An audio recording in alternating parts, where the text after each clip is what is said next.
The Rolex wearing, diamond ring wearing, kiss stealing, wheeling dealing, limousine riding, jet flying, son of a gun, and I'm having a hard time holding these alligators. You're talking to the Rolex wearing, diamond ring wearing, kiss stealing, wheeling dealing, limo jet flying. We Rick flaring on us, flaring on us. We Rick flaring on us. You talking to the Rolex wearing, diamond ring wearing, kiss stealing, wheeling dealing, limo jet flying. We Rick flaring on us, flaring on us. Yeah, we Rick flaring on us, flaring on us. It's apparent these girls staring. I'm Rick flaring, gold across my chest. I'm fresh to death. I'm Paul Bearing, not at all scary. When I open like Betty Wops, then find to these circles that's going in like a carry shot. Woo! I'm going in like a Mary Pop off that Mary Crop at the top flow at the Marriott. So questioning me is like questioning you. See, we the best dressed, so come and get blessed with the crew. Not one but two, different ways to slaughter your crew. Committed tat across the chest, I guess she blessed with the truth. People want to see them checks, representation of proof. Living through my elders, trying to resonate to the youth. But ain't nothing to get my flash on. Longevity is heavily embedded in my melanin. Layman terms, I last long. My grind repetitive, I'm smoother than real silk. Lyrical cash cow who can't cry over spilled milk. We in here. You're talking to the Rolex wearing, diamond ring wearing, kiss stealing, wheeling dealing, limo jet flying. We Rick flaring on us, flaring on us. We Rick flaring on us. You talking to the Rolex wearing, diamond ring wearing, kiss stealing, wheeling dealing, limo jet flying. We Rick flaring on us, flaring on us.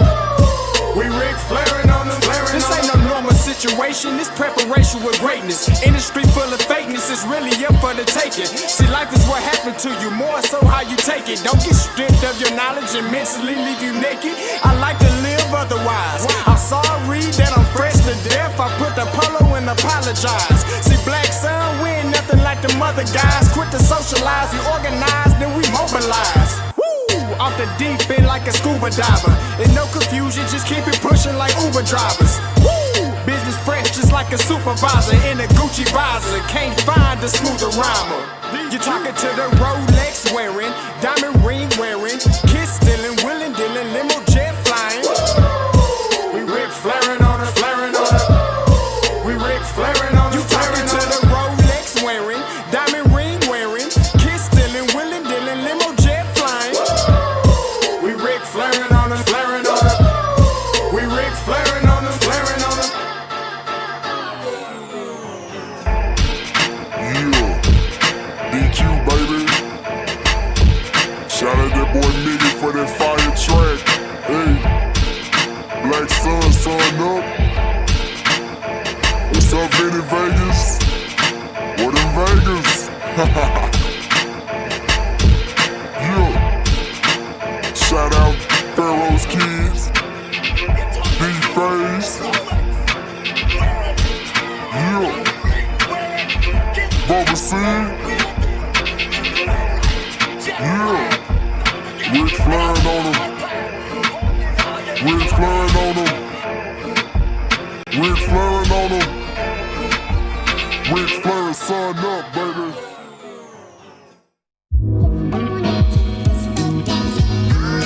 Hey, yo, Scotty, you going crazy for this one. We see what you're doing, we salute you. Hey, let's get it started. It's Backpack Capital One. What's in your wallet? Got a call from my man, A. Scott. I said I... What is going on, everybody? Roundtable's back in the building. Me, your boy Scotty. With my boy Blue. What's going on, my boy? Hey, day two's over, man. It is. Day two is over. Listen, Gaither team just got off the field. Blue just came down from field. I watched it from the booth this time. I didn't really feel like getting out there in that heat. It's hot down here. It is not a game. It's not a game. All right, so you already know. Quick recap, Blue. Day two, Gaither practice. What are some of the things that you've seen? Energy was way up from yesterday. I mean, they were doing 2-minute drills. They did red zone. I mean, the coaches were even making a competition, talking back and forth with each other. The players were taking it seriously, keeping track of turnovers, keeping track of who scored a touchdown. So I love the energy. And I thought it was a lot more, I would say, structured than the first practice, where they had situational drills. They wanted to make sure the clock was set up. They had the chains out. They had the refs calling the game like it actually would on Saturday. So I thought they are starting to really put in a lot of things that they're going to have to use come Saturday. And man, I was just really impressed with just the organization. I love the coaching staff, man, and how they really make this a competition. I said it yesterday. And I felt like I made it a hindrance for them yesterday, which I thought it was. I thought the structure that they had was kind of a hindrance to what they were trying to bring the energy.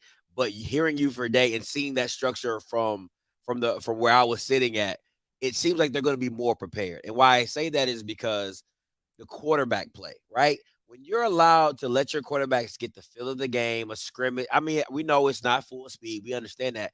But there's not a quarterback on the Team Robinson side that has gone through Any moving situational any drills. situational drills. I mean, moving the ball up the field. I mean, they did like a 3rd and 5, but it wasn't moving. You know, it wasn't no first down, second down. It was nothing like that. And it goes back to what you said about really seeing the linebackers being able to do what they do very well. And for me, number 11, Jashawn Bryant from Tennessee State, Good. he is all over the field. Now you can catch him one-on-one in the one-on-ones with the running backs. He got a couple times, but when he's allowed to play in between the box and know he has cover, the kids everywhere. He can go. When he gets going downhill, he's a problem. He's just so athletic, and I think you even saw when they did the drills over there where they're flipping their hips, Yep. the cone drills. He shines, and also his run fits are really. He's smart. He's the one getting everyone else in order. And I thought with the situational drills, it was, if you remember the 2-minute drill, the running back caught a wheel route wide open, took him into field goal range, forgot that the clock doesn't stop without a first down.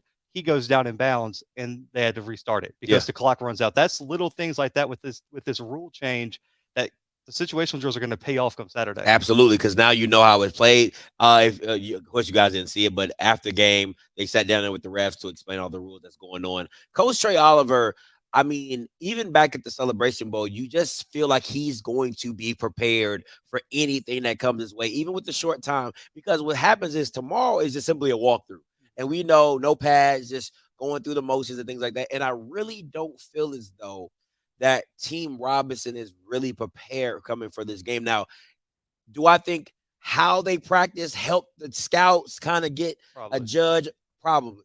But going into trying to win the game, I don't think it benefit them. Well, I don't know if you saw it because I didn't see it when T. Robinson was out there the first time. Gaither had a whole detailed script. I mean, it was color coded. Wow. Coaches made sure, like one of the coaches lost theirs. I mean, they were searching the field for it. They had an exact script with what plays, what down and distance, what time needs to be on the clock. I mean, they had it structured down to like the second. And so I really do think that just goes back to what makes Central so good is that Trey Oliver probably does that for his own team. Constantly. So that's why they're so disciplined. That's why they're so successful. All right, let's get to some of these players that you saw for today. Give me some day 2 standouts for Team Robinson. Well, I'll go first. I'll say this. My standout, and I was hoping to see a lot of him, but he is Edward Hicks, right? I don't want to say he's a standout, but I had so much expectation for him day 1. He had some bad drops. He was getting covered. Day 2 looked like the Edward Hicks we saw from the Celebration Bowl. Explosive, route running ability there. What's some of your day 2 standouts as well? Antoine Murray from Howard. Oh, yeah. He did a great job in terms of route running, making difficult catches. He caught one right down here behind us. It was nice. A lot of wide receivers, they step out of bounds or they miss that. They missed that. Joshua Pryor from Bowie State. I'm not a D2 guy. Kid's 6'5", 260. Yeah. Comes off the edge. He had 2 sacks in the situational drill, in the situational scrimmage. And I heard the 2 defensive coaches, Coach Cord from North Carolina Central, one of the other coaches, say they're going to win the game on Saturday because of number 0. They said that they don't think Team Robinson can block him. And then on top of that, too, man, listen, we all know what he is. Isaiah. Keyshawn Moore. Oh, I thought you were about to go. Isaiah. I thought you were about to go Isaiah. Keyshawn, go. Man, Keyshawn and Isaiah, unbelievable. Yeah. I mean, unblockable at times. And when Isaiah played the 3 and the 5, and I talked to him after practice. I'll have the interview up later. He said he feels more comfortable outside, but just wants to show his versatility. But you saw in the scrimmage, if he's at the 5, yeah, if the tackle doesn't get to him, he's getting to the quarterback. Well, the only interception for the day came off a mistake, but it was Triple B. What is his name? Brandon Barnes. Oh yeah, Brown. Triple B. Fayetteville State. 5'11", 190. He's getting a lot of interest from different scouts from the NFL. I've been told, but he did have the pick of the day. Was able to ran the route perfectly with the receiver. The receiver came back in. The quarterback thought he was going to stay out. Brandon was right there for the pick. One of my standouts as well. But once again, it begins and ends with Isaiah Williams for me. I love his motor. I love his energy. I mean, it was so bad. He would run past the quarterback like this because he's there. I mean, like literally, because everybody knows you ain't supposed to touch the quarterback. He was already there, and he's just literally running back by him like this, just to let you know. And he forced a fumble, didn't he? That Keyshawn recovered his scrimmage in return. I believe Isaiah got his hand on the back of the ball. Mhm. Quarterback drops it. Keyshawn Goes takes it back for six. It's just Coach Trey Oliver came in here. I'm gonna keep harping on that. He comes in here and says, "Who you guys gonna pick?" If I'm being honest, everything in me, talent-wise, tells me Robinson. Yeah. Robinson has the talent. Quarterback, they have the better quarterbacks. I do like Gaither's running back, Tion Taylor, I believe that's his name, from Edward Waters. Let me make sure I'm saying it right. And they also have don't they have Graham and Alonzo Graham as well. Let me see. Torion Taylor. And then you have Alonzo Graham. So they have some good running backs. So we'll go push there. But just seeing how structured they are, how they come out, how they put work in, I'm kind of leaning to Team Gaither, but the quarterback situation is still for me. Really, it's Fowler, and it's not even close. Yeah. I mean, I know everybody has to play, but I don't know. Last year, Akil played what? First, and then he ended. I know he ended the game. I mean, they rotate pretty well, so we'll see. The one worry I do have with how good the defensive lines have looked, the game probably comes down to who can protect because that's what happened last year. Yeah. Man, Akil got hit over and over and over, and I'm worried that could happen again. I mean, we were texting. I was like, man, it might just come down to which defense can score. Absolutely, and also run the football. And the one concern I do have for Robinson is, man, they really don't have the guy at running back that really gets me super excited. That's real. Because I mean, I would take Graham and the kid from Edwin Waters over any running back that they really have on Robinson. Yeah, they have Quashawn Bird. They have and AJ Davis and Markel Scott from Langston University as well. But I agree with you. They do have Emmanuel Wilson. Yeah. He did come out early, a junior from Fort Valley State. Was supposed to be projected pretty high. That's why he came out early. So I'll say Emmanuel Wilson, but I do agree with you. I think Team Gaither has those go-to backs that they can really rely on. All right, any surprises for day 2 for Team Gaither? No surprises. There was an offensive lineman from Bowie. I got to do some research on who he is. I don't remember his number. I think it was 63-ish. Mm-hmm. Man, he had a great day in one-on-ones. I mean, there was one time where Keyshawn got a good start. He recovered. 53, Quentin Bobo. Man, stopped him in his tracks. And I mean, and even Trey Oliver walked over and was like, I see you, Bowie. Because I mean, he knows if you can block Keyshawn Moore, you can block. Yeah, you can block. And I mean, he consistently won a lot of reps today. So he was really an offensive lineman that popped out to me today for Gaither. Hey, listen, you know who popped out to me? I was watching it from here. They were doing little team drills or whatever. Number 54, Robert Mitchell from NCC. Listen, literally picked the dude up, slammed him to the ground, and then just laid on him, and then was like, hey, good job, man. And helped him up. So I was like, 54. I was looking at my sheet I was like, oh man, Robert Mitchell, outstanding day today with the offensive line. I'm really hoping these O-lines, because they are some studs. Yeah. Robert Mitchell, Drake Centers, you know what I'm saying? Tony Gray. Let's not act like, I mean, he was a second team. He had a good day. You know what I'm saying? So it's there are some players on the offensive line. So hopefully we can get a good balanced game to where there's going to be able to be some passes, going to be able to be some runs, and really a quality up and down all-star game to come around. MVP for today, your thoughts? I think I got to go Isaiah Williams. Okay. In terms of the MVP. That's like back-to-back. Yeah, for the defense. I mean, listen, you got to give him credit because for 2 days now, he's caused pure havoc. And on the offense side of the ball, I'm going to go an underrated one. I'm going to say Graham at the running back spot because when they did one-on-ones with the linebackers. Unguardable. I mean, as soon as he got there. That catch in the crazy. And I think once they kind of open it up, and if he can get some holes created, man, he's a guy who could take it 80 yards to the house on Saturday. And so I give Graham just because he showed his route running, he showed a little bit of his versatility. And with a smaller guy, you're going to have to be a receiving back. You're not a third down back in the NFL or anything like that. Like, you're going to have to go out and catch some routes. And listen, man, he did a great job today. Yeah, for me, it's Deshaun Bryant. And the reason I'm going Deshaun is because we know what we're getting with Isaiah, Keyshawn Moore as well. But I'm excited to see a linebacker really. But once again, the way they structure the practice, you get to see the ability of of Bryant and how he can get all over the field, how he can drop, get back into coverage and things like that, and come up and run fit. So for my defense, it'll be him. Offensively,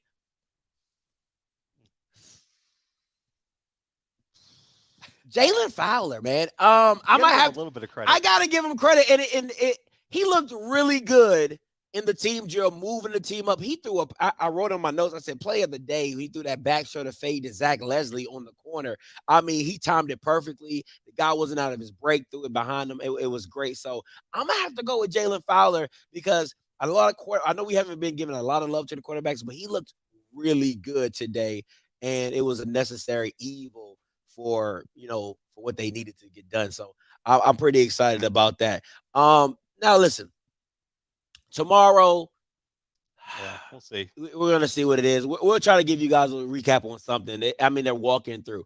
What do you want to see from the game on Saturday? Because I don't know if we'll be able to have this booth and do what we're doing right now, but it'd be great. It'd be great if we could. Hey, Bert, Hey. Bert, hit us up. Yeah, Bert. Yeah, Bert. Let us know, Bert. We really try to make this thing work. So if we could be here for the game. I just want to see I want to see can the quarterbacks work through their progressions and make the throws, man. Because there's been too many times where the wide receiver has won their one-on-one and the quarterback throws it in the stands or overthrows them or misses them on a slant because he throws it behind them. Let the wide receivers shine because I think for Robinson and Gaither, there's a lot of wide receivers who I think are better than what they've shown. They just haven't had a chance because the quarterbacks haven't been helping them out at all. Absolutely. I want to see the quarterbacks take that next step. And then the line of scrimmage battle, man. I just want to see who's that guy because, listen, this is great with one-on-ones and everything like that. But when it comes down to working as a unit, who emerges as the leaders of the offensive line and who is the standout on the defensive line? That I think a defensive lineman will win MVP on Saturday. Defensive MVP, at least. It's going to be more Williams for Gaither if they win the game. And on the other side, man, Nelson Jordan looks like a strong candidate to win absolutely. MVP, especially because because the strength is the tackle. Down here, all the great offensive linemen are playing tackle right now. If they move them to the 3, I don't know if they block them. I'm just being. You saw it. No. I mean, just absolutely dominating. So for me, I'm gonna take a different direction. I'm gonna go with coaching. I think coaching. I'm curious to see who makes adjustments during this game because you have a very short time to get a basic playbook together, understanding the playbook. Dooley's in a beneficial situation because why? He has a guy that has played with him and can relay what he wants to do. So, I mean, it kind of levies to him. It kind of should lean to him just a little bit. But I'm curious to see what the coaching looks like going into this game and how well they're able to push their philosophy on these players quickly because, as you know, Blue, you have some guys that absorb the playbook really quickly. And it's like, man, I just gave that to you yesterday. You already know the adjustments and all of it. Then you have guys that be like, I'm going to get to it when I get to it. So how do they manage getting everybody on the same page at the same time to do that? And I'm curious to see what that looks like. I've always been critical of Dooley of not making the right adjustments but that hasn't been Trey Oliver's issue. So I'm curious to see. Hopefully, Chinnis Berry can pick up where Dooley lacks off at. Last thing before we get up out of here, Blue, what has been your favorite moment being here over these past 2 days?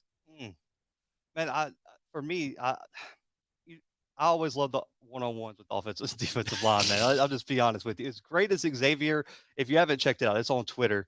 Listen, I mean, when he set that dude, the whole sideline was like, that's unfair. That is unfair. But man, offensive line, defensive line, my favorite moment is to watch some of these defensive linemen get off. Because I mean, listen, as much as I played offensive line, I love watching good defensive line too. And watching Nelson, Isaiah, Ronnie, all have their different critiques on their game, whether it's undersized, not enough, whatever. Man, they utilize so many different skill sets to do different things. And man, just watching how versatile these players are and hopefully earning some opportunities, man, hearing that Ronnie's getting a lot of time with the Broncos, hearing X talk to the Chiefs and seeing all 32 teams represented from the combine to now. And I'm hoping some of these guys earn their NFL opportunity. Yeah. And for me, that's one of my favorite moments is seeing these kids, grown men, young adults, just getting the interviews, getting the chance to talk to the scouts. Because what do we hear all through the press conference? Opportunity. And if you never see me, if you never speak to me, if you never got a chance to know who I am, how did I really get an opportunity? And I think that is so huge for the Ronnie Thomasons, for the Dejon Nuggets, for the Corian Harrisons, for the Isaiah Williams, you know what I'm saying? for the Jalen Fowlers, just to see, because there's CFL guys out here, there's USFL guys out here, there's NFL guys out here, and just having all those kids allowed to, I mean, not allowed, but having the opportunity to talk to scouts, see what they're talking about them, see what they're saying. You know what I'm saying? I've seen agents out here and things like that. So I'm excited for what the HBCU Legacy Bowl has done these past 2 years, where this could particularly go. I think if Xavier Smith hits the way people think he is, this Legacy Bowl is going to be huge. Major. Man, it's going to be a huge roadmap for a lot of top-notch players to come here, show out for the combine, show out on one-on-ones, and then have your name called on a day 2 or day 3. You can't stress enough how important what Xavier Smith, what he's doing for himself, as well as other future HBCU players, as well as giving meaning to the Legacy Bowl coming down the line. So I'm excited to hear about that. Blue, when can people start expecting them videos to drop today? Hey, man, just in a little bit. I'm headed back to the hotel now, get everything uploaded. We'll have interviews. Isaiah Williams, also Keyshawn Moore. Also got to catch up with North Carolina Central defensive coordinator Courtney Cord. Really excited for that one. I got to talk his experience at the Senior Bowl, because he was one of the internships at the Senior Bowl. So I talked to him about that. Also, he said that they're not going to be the hunted next year in the MEAC. They're going to be the hunters again. Let's go. I love it. I love it. All right, guys, listen, this has been our time here, day 2 at the HBCU Legacy Bowl, recapping Team Gaither and their practices. Tomorrow, we'll see how the walkthroughs go. If they are going to have pads, if they're not going to have pads, we'll let you guys know. And then see if we can get this room for Saturday. Because if we get this room for Saturday, gosh darn it, you can call me. Man. We're calling the game. Man, I don't care about the pictures, the highlights. Listen, play by play. You know what I'm saying? We right here with you guys. That would be absolute fire. So we're going to talk to Bert. We'll see what Bert working with. We'll see if we can make this happen. All right, guys, listen, until next time, you know what we're going to do. We're going to holler. All right, God bless.